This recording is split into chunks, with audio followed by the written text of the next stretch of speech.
Jeremiah 32:42 says, "For thus says the Lord, just as I brought this great disaster upon this people, so I am going to bring them all good that I am promising them."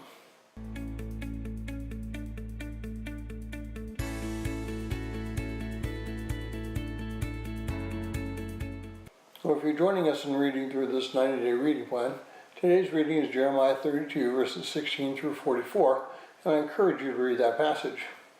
Well, there are some very enlightening prayers in the Old Testament. Many are found in the Psalms, but one of the most powerful ones is found right here in Jeremiah. It's powerful because Jeremiah recognizes that it is only God who can provide the salvation of Israel.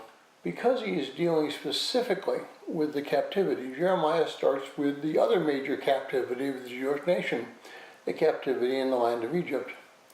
He recounts to God all that he had done from that captivity to the current day.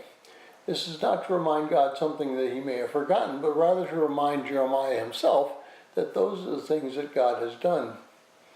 What's common today in some of our more liberal Protestant denominations and even in Catholicism, that God's direct intervention with man's life is either just a story or it doesn't really occur today.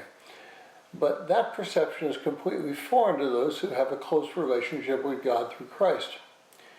God is the answer to our prayers. God is a provider of our needs, and God is the comforter that we must have when we hurt.